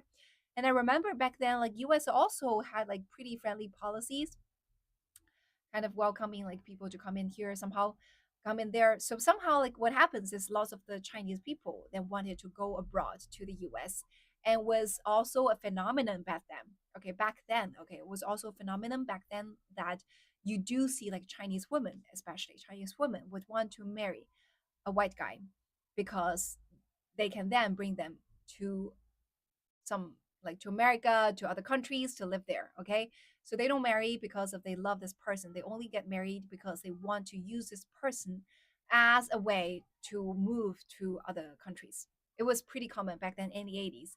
Yeah, for the green card. Yeah, only. Yeah, it was in the 80s. So that's why maybe because of that period, what happened, somehow like people start to have this kind of impression that, oh, yeah, maybe, yeah, Chinese people like white guys, like white people. Also, to be very honest, back then, so the kind of people who are able to travel to China are usually the white people. It's not the black people back then in the 80s who were able to travel to China. I don't know the reason behind that. Maybe only Americans can explain it. But at the 80s, it was the white people who first come to China to see what's going on in here and what are the opportunities, business opportunities, and what are the things that people can, do, explore, and hear. So that's why like back then, like people would think, like also judging from all the white people's wearing, right, they wear like way better clothes with way better qualities, and all those leather shoes, right, the bags they carry also with quality, things like that. So right back then in the 80s, it was the white people come to China, right, and it's like Chinese people see all the white people, they start to feel like, oh, okay, if I want to travel abroad, if I want to move abroad, then I need to use a white dude as a way, as a tool, that by getting married to this person, then he's going to bring me to live abroad, to move abroad, right? So that's basically what happened. And that's why up to now, to today, because lots of the Americans, a lot, I have to say, a lot of Americans do have this kind of stereotype, this kind of impression about Chinese people, like we're still living in the 80s, for sure, for sure. So still, like a lot of Americans still think China, like we're still in the 80s, like everything is so poor, like, oh, we still have those kind of you know like bad things, right? I wanted to use the words, but I last minute took the words back. Otherwise, like my traffic on Randall would definitely be restricted, right? So many people's impression, especially in the West, still think China, that we were like in the 80s. Yeah. So, however, China now is no longer like that. Okay, so like many still, when it comes to like Chinese women, like white men, the kind of impression, still like many Americans still stay in the 80s. Okay, so lots of the Americans still think in the 80s, like in the 80s, I think it's like, oh, Chinese women like white men because they want to get the green cards, they want to move to the US. It's not. I'm one of them now. It's not like that. Okay, it's not like that now. Okay, China is no longer like the 80s. A lot of Chinese people are very happy, super super happy of living in China. And you also start to see like many people who used to live abroad in other countries are thinking about moving back to China, because like here everything is so convenient, everything is so cheap, right, and you don't get to see lots of the kind of problems that's happening out there in other countries to happen here in China, right? And it's also a very interesting phenomenon that reminded me of another thing. Okay, is there any technology that America is ahead of China in? Of course, definitely a lot, especially in healthcare industry. Like I have actually shared before about the Da Vinci robots, the surgical robot, right? When it comes to do surgery, Da Vinci surgical robots, that technology, America is definitely number one, the top technology. Okay, so China would have to import the Da Vinci surgical robots from America to do the surgeries. So America definitely still is like the definitely one of the biggest countries when it comes to technology. Definitely has a lot of technology that is considered to be number one in the world. we definitely admit that. Okay, Chinese people are very confident about ourselves, but we are not overly confident. We're confident to a level that we know how strong we are. However, at the same time, Chinese people are also a very humble nation, a very 有自知之明的一个种族，对吧？ We know what we are and we know what are the other people good at. So we also admit and know that America has some kind of technology that is way, way ahead of us. So we have to work hard in those kind of areas to make ourselves like growing faster, and we can learn from them, and eventually one day we can make up to them, in the same line, something like that. Yeah. Okay, so that's a quick answer to that question. Okay, so back to the topic. We can still continue. Yeah. So like we were talking about like 80s, right? It was also a very interesting phenomenon. Like I said, that in the 80s we have this Chinese people going abroad trend, right? Yeah. We had this Chinese people going abroad trend in the 80s. Somehow you notice there are some very smart, intelligent Chinese people. And after attending the TOEFL test, the GRE test, they finally got admitted to the US universities and was able to study abroad in the US back then in the 80s, right? And many of them are actually like really, really smart people, Chinese people. I'm not talking about those like Chinese people who was able to get abroad by marrying a white dude, right? I'm talking about like really intelligent Chinese people. Okay, they studied really hard and finally was able to go to the US. And somehow, if you look at those people and you also look at their classmates, however they stayed in China, the living kind of status. It's actually a smarter decision back then for those extremely smart people to stay in China rather than go abroad. It was a very interesting phenomenon. Okay, I'm gonna elaborate. Okay, I'm gonna elaborate. Are you noticing a lot of Chinese going back to China over the years? I just mentioned that, Andy. I was just saying that a lot of Chinese people are actually going back to China nowadays because we're no longer in the 80s. Nowadays, like lots of people are very happy with the kind of life in here. So that's why like a lot of people are actively moving back in here. Yeah. So like I was saying that, okay. So back then in the 80s, lots of the smart Chinese people attended TOEFL, like attended GRE tests and finally got admitted to the universities in the US and was able to finally move to the US and work extremely hard to get a green card to eventually able to stay there and live there, right? However, what happened is that back then in the US, especially in the 80s, discrimination is heavy, especially discrimination against Chinese people, right? So, like for the same job, that like if you are American, if you are white, then you get a higher chance of getting jobs with higher ranking. However, if you're Chinese, same jobs, even if you're equally good or even like more excellent than your peers, that you just don't get enough kind of job opportunities. That's basically what happened in the 80s, right? Chinese people don't have enough kind of equal treatment, right? Back then. So lots of Chinese people, they have struggled so hard and finally was able to arrive in the other coast and was able to find a job there in the US and finally was able to survive there somehow because of all those unfair treatment when it comes to career development. When it comes to career development, they didn't get equal opportunities.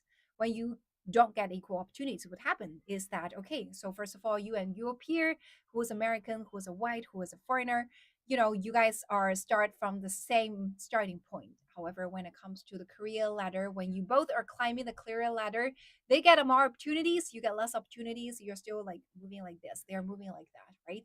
So eventually there's always a glass ceiling, a ceiling that you don't see it, but it actually exists there. There's just a glass ceiling for Chinese people to climb the career ladder in the US. And there's just how far they can go. So eventually, those like extremely smart Chinese people who have struggled so hard, attended so many exams, spent so much efforts and money, and finally was able to survive in the US, basically is just living a very mediocre life. Oh, get in a house, living a mediocre kind of life. However, looking at the people here in China, their classmates, many of the people who are equally smart or sometimes like even less smarter than them because the smartest actually were able to pass all the exams, right, got admitted to the top schools, good schools in the US, was finally able to study abroad and survive there, right? Usually it's the people who are not that excellent or less excellent or sometimes considered to be inferior to those like smartest people. then have no choice but stay in China to develop, right? However, for those people, what happened to them? What happened to them? What happened to them is that they are the one who grabbed the golden opportunity in China, the many years of golden development, the fastest speed growth in China, and they are the one who are becoming so rich, so successful in China. You know, the kind of period where China had like double digit of GDP growth, and you're looking at every industry, you're basically just looking at like gold digging spaces everywhere, right? As long as you're smart, as long as you're hardworking, you work inside industry, there's a huge market out there waiting for you to develop, and you're able to basically just making a great fortune for you. So you start to see also a very interesting phenomenon. So lots of the people back then will like struggle hard, like traveled abroad in the 80s. When they look back, they actually regret it a lot. They regret it a lot. They say that, wait, maybe back in the 80s, I shouldn't just go abroad to the US. Look at my peers. Like some of my peers, they're not just as smart as me because back then they were not able to go abroad. Like I was able to do that, right? They were not able to go abroad and I was able to. I'm definitely smarter than them. However, what happened is that because they stayed in China and they were definitely able to take advantage of the golden growth period, right? The period of China that was developing at the fastest speed, and they started to focus on the areas they're good at, and that's why they were able to eat the bonus of this era bonus 时代的红利, right? And was finally able to, for example, build a business or earn a good fortune by themselves, or basically by just doing one thing, which is that they were able to purchase a property or many properties here in China, and the property price over the past decades in China has shot skyrocket high, right? So, like for example, if there's a Chinese person in stayed in China, he basically did nothing but just buy buying property in here, right? 他只是买了一套房 and they are living a better life. They're earning a lot more money than the same dude, the same person who have tried so hard, who are like extremely smart and went abroad to study back then in the 80s. So that's why eventually we were saying that what life is about the choice. Life is about nothing else but a choice, right? So back in the 80s, like very same people, for example, grad, maybe, like for example, maybe even like born in the very same family, right? For example, twins, like twins born in the very same family, and they got, same education, like from primary school all the way to university, right? Or like what, like everything is the same. However, one in the 80s choose to go abroad, the other one choose to stay in China. The path is completely different. So at very back then in the 80s, somehow it looks better if they can. The one seems like the one who were able to go abroad seems to be better. However, compare after looking back now, 20 years later, 20 years later, is actually the one who stay in China, living a better life. So you guys get me? Yeah, I'm gonna read some of the comments in here. Yeah. Life is is about a choice. Exactly, Christy Little C. That's the kind of thing that I'm actually expressing. I assume these you're talking about are retired now or close to retirement age. Yes, I am. Yes, these are. Yeah, I like working my brain for things that make sense, not nonsense, make sense. Yeah, there are a lot of Indians that are now CEOs for big American corporations. Yeah. So lots of Indian people are pretty smart as well. Yeah. So there's also saying that if you are a programmer, actually Indian programmer, there are content creators who are Indians who are teaching people how to programming. So Indian people are very good at programming, just like Chinese. Indian people are also very good at mathematics. They say that lots of the people, if you want to learn programming, those like Indian teaching courses that teaches you programming are the best. There is a saying like that. 可以的，我的听力和口语都变好了。Chrissy 帮我打广告哈，呀，中国宝宝也可以关注一下，听多了以后确实也会把自己的这个英文锻炼上去。Yeah, Google, Microsoft, and OnlyFans have Indian CEOs. Yeah, back then also, I remember back then when I interned in when I interned or was applying for jobs, I don't forget, I forget to Deutsche Bank. Their Indian, their CEO was also an Indian. Yeah, but maybe not Indian, but an Indian American or something, Indian European something like a CEO. Yeah, and Indian people are super good at negotiating price. Yeah, I remember back then when I was working in the US firm, I told you guys, right? There are so many different teams, right? There are China team, there are Indian team, there are Southeast Asian teams, right? Korean teams, like different teams. And they were saying that the Indian teams, the Indian clients are the worst in the sense they're so good at negotiating price with you. They're so thin profits you can earn from like in doing business with Indian. And so sometimes like for other team members, they would actually just go ask about like how to learn about those negotiating skills from the colleagues inside Indian team because they are just so good at negotiating price. Yeah. Yeah, so that's the what's going on. Yeah. And Prime Minister of UK. Prime Minister of UK, I think he's British, but like somehow like maybe in his origin there's some Indian origin in it. Yeah. Okay. Yeah. So their accents are charming, so they have an advantage. Yeah, Indian accent is pretty charming. It's pretty interesting, pretty funny. Yeah, Indian accent. Yeah, I'm okay with Indian accent. I'm not so okay with Singaporean Malaysian accent. Yeah, that's his parents are Indian. Oh, okay. Yeah, Indian people are also very hardworking. Yeah, and Indian women can be very beautiful, can be very, very beautiful. I remember back then there is a girl when I studied in LSE, in London School of Economics, for my master's degree. There is a girl whose name is called Aditi, and that girl, Indian girl called Aditi, has like beautiful, beautiful big eyes. Like I feel like the first time I saw her, I was like, oh my god, this is the most gorgeous girl I have ever seen in my entire life. It's so beautiful. And there is also a Miss World, who is an Indian Miss World. I forgot her name, but she's in my opinion, she's the most beautiful woman. I'm not even saying like one of the most beautiful women. Like she's absolutely the most beautiful woman in my opinion. There's a Miss World, Indian Miss World. Like she's so beautiful. Like the first time I saw her, I was like, oh my god, how beautiful a person can be. Yeah, let me see if I can find her photo. 是有一个印度的这个世界小姐，哇，长得真的太美了。Yeah, you guys probably know her as well because she's quite famous. She's quite famous. 一个 Indian Miss Indian, and she's also like very smart because I saw her interview and she's like really smart at answering all the questions, like really fast in responding. Let me see. Let me see her whether I can find her photos. Yeah, what's her name? What's her name? Like she's like so beautiful.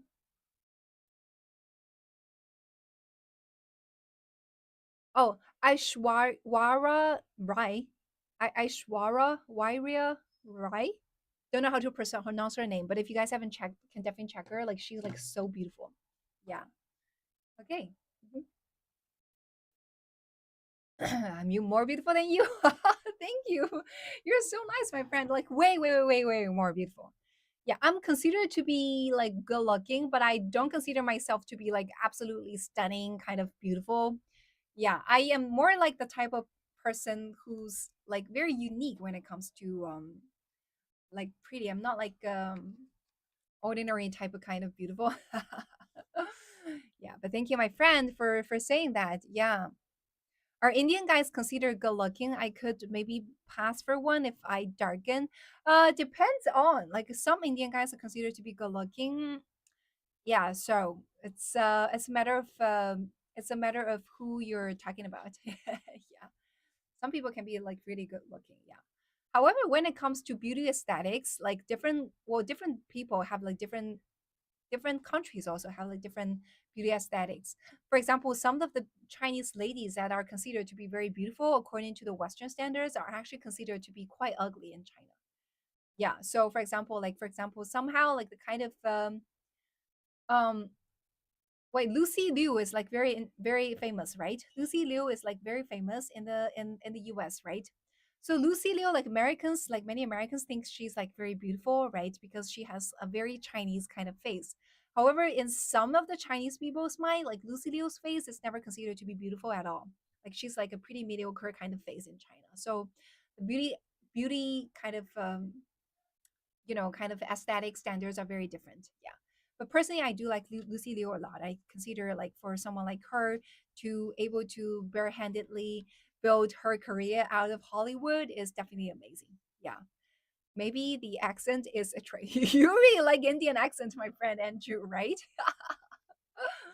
Yeah, yeah. Okay, guys, follow me, please. Okay, follow me, please, if you haven't done so. Yeah, we had a very interesting topic today as well. Yeah, we're discussing about the 80s. Yeah.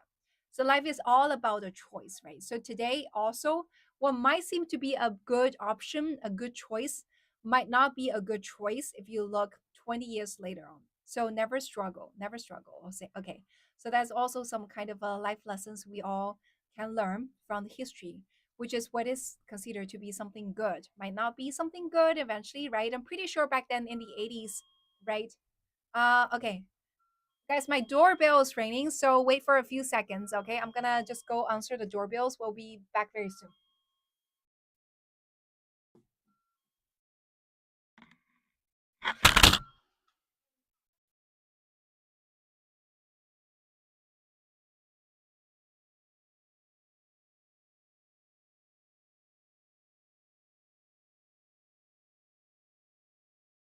Okay, back in here, back online. Yeah. So back then, I'm pretty sure in the 80s, I'm pretty sure in the 80s, yeah, my mic fell. Yeah. So back then, I'm pretty sure back then in the 80s, lots of the Chinese people, right, for example, who wanted to go abroad was like really unhappy, was very disappointed that they didn't find a way to go abroad, to travel abroad, right? I'm pretty sure that happens, right? For example, like you guys were in the same class and some of your classmates were able to get high scores on TOEFL and GRE was finally able to, study abroad in university and you're not able to do that. You're unhappy about that, right? So, and also for other like, oh, okay, there's another woman you know No Talk 今天居然有直播错过了，不好意思啊，是我不好，我这个没有按照这个规矩按照时间走。对，因为今天中国是调休嘛，所以我昨天休息了，然后今天播。对，没事的，No Talk，你去看一下回放，在小破站上面、小 B 站上面，在那个 B 站上面，看今天回放就好了。OK，Yeah，so also like we were saying that where were I? Yeah, so back then they were also like, oh, for example, oh, some other girl was able to find a white guy and was able to marry him and also was able to move abroad. I was not able to do that, right? Something like that in the 80s. However, looking back then what was considered to be a good option was actually considered to be a worse option today, right? So it's all it's just life, right? It's just life, right? Some the life is like that in a way that some option is considered to be good now might not be considered to be a good option later. So if there's anything that is not good happening to us, just accept it in a very kind of okay mind because who knows, right? Time is different. Maybe the kind of bad things that happen to us today might be good, right? Yeah, I was remember talking to friend and she's saying that back then like she got pregnant by accident and had a baby at a very young age. Back then she was like regretted so much, like, oh my god, why didn't we do the protection like better so that we don't have babies at a such young age. And now like she's like, I'm actually pretty happy that I had this baby at a young age because nowadays like when all my friends are still struggling at like teaching their own like primary school child, like learning all the kind of stuff. My child is already in senior high school and I'm actually I'm still pretty energetic and I can focus my career on the things that I'm very passionate about now. Like I have lots of time. So like there's a saying in Chinese called 塞翁失马焉知非福. It was actually a tale that talks about this old dude who lost a horse. Somehow he thought this is a bad thing to lose a horse, but after a while, the horse brought another horse back, right? So that's why Chinese say that you never know what's the kind of thing that happens to you is going to be good or bad in the future, right? Something like that. Yeah. Now the baby has grown, she has time. Yeah, yeah, exactly. That's what she's saying. That now the baby has grown and she's still young, and the baby has grown and she has a lot of time to do so many things, right? Rather than like compared to her friends, they are actually don't have time for a lot because their babies, their children are still like small. So she's happy about that. Yeah. 我懂了你在说啥了，千贤，恭喜你啊，听懂了哈。I must travel to Hunan. I found a very special person there. Oh, congratulations! I'm so happy for you, Hector. Yeah, travel to Hunan, but definitely train yourself to eat some spicy food before coming there. Hunan is very famous for having spicy food, and the Hunan spicy food is not like the Sichuan spicy food, okay? Sichuan spicy food is spicy at the same time numb. So sometimes, like because of the numb, that can release the level of spiciness, okay? For example, I am okay with the numb spiciness because that is not like super spicy. However, when you're talking about Hunan spicy, that is like just pure spicy. It's like very spicy. 主播现实是什么的？干什么的？我创业的，I'm an entrepreneur. I'm an entrepreneur. Like people ask me what I do in real life. I'm an entrepreneur. So I run my own startups. Yeah.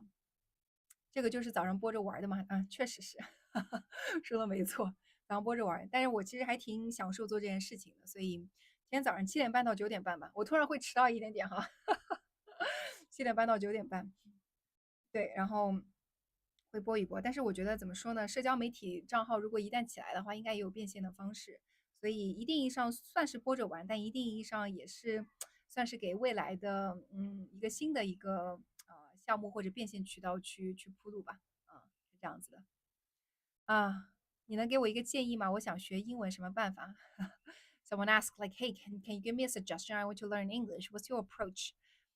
What's your approach? What's your suggestion? My suggestion is follow me, my friend, and come to my live stream every day, and that is the best way of learning English, right? 学英文就来我这儿听我讲啊呀，像有些朋友就已经说啦，听着听着就听得自己的英文就听得越来越好了呀多听多讲嘛。So what you can do actually is just come to my live stream every day. So I would have my live stream from 7:30 to 9:30 a.m. China time, okay? And if you miss it, then well, 超级红红红 one thing you can do is just follow me on Bilibili or YouTube, okay? 可以去在 YouTube 或者在 Bilibili 上 follow me, okay? The account name is Nitrous456 because every day's live stream is recorded and will be put on Bilibili and YouTube for a replay, okay? You guys, if you cannot wake up at 7:30, what you can do is just go there and follow me there and watch the replay, okay? That's also a really good way for doing that. Can you stay an extra 30 minutes today? I'm sorry, my friend, I can't. Well, actually, I have actually thought about stay, like leave 30 minutes before somehow, because I really like this kind of vibes today, and the topic today is also pretty interesting. So that's why I like stayed still till 9:30. Okay, still till 9:30 because I have a very busy schedule today. Like I said, like this shop is almost done. Okay, my own very shop of selling all the accessories almost done. So like definitely starting from today, I am gonna make lots of contents for that store rather than for making my own social media account, which is Nitrous. Okay, so probably you guys won't be able to see a lot of contents coming out from me like before, like so frequent contents post from my Nitrous account. Yeah. Okay. So yeah. 关注主播，加入主播粉丝团，每天早上7点半到9点半直播间。Yes, little Christy, thank you. Yeah. 一般比你的时候我还没睡，可以，Yeah，let's see，主播为什么不去做英文考试呢？这么说吧，这个天底下有很多生意都可以去做，我确实可以去做那一块，但是我也会去自己进行衡量。我觉得我的时间和我的这个能力，用在什么样的生意上面是可以给我带来最大的效益的，我会去做那一块。但经过这些衡量以后，我并不觉得做英文考试这一块对我来讲是怎么讲呢？最大效益的一块业务，所以那块我会暂时不会去做。OK，Yeah。Okay, guys, thank you so much for joining the live today. It's 9:30. And for those of you who haven't followed me, definitely follow me, okay? Definitely follow me if you haven't done so. And second, join my team if you haven't done so. And also, just so you know, I usually have my live stream from 7:30 to 9:30 a.m. China time. And if you missed it, if you want to watch it, you could also follow me on YouTube or Bilibili. My account name is Nitrix456 on both platforms. And these are the platforms I will post my replays there. Okay. Somehow I cannot post replays here on Red Note on TikTok, but I can post my replays there. So that's what I will do. Okay. Follow me there. And also for my Red Note friends, if you haven't joined my followers club, there is a tab in here. Followers club. Okay. My followers club, definitely join it. Okay. And here, and here, and here. Okay. And here. Okay. Join my followers club. Okay. Here, if you haven't done so. Okay. And I look forward to seeing you again tomorrow. Okay. Bye bye, my friends. Gonna start my very hectic day. Bye bye.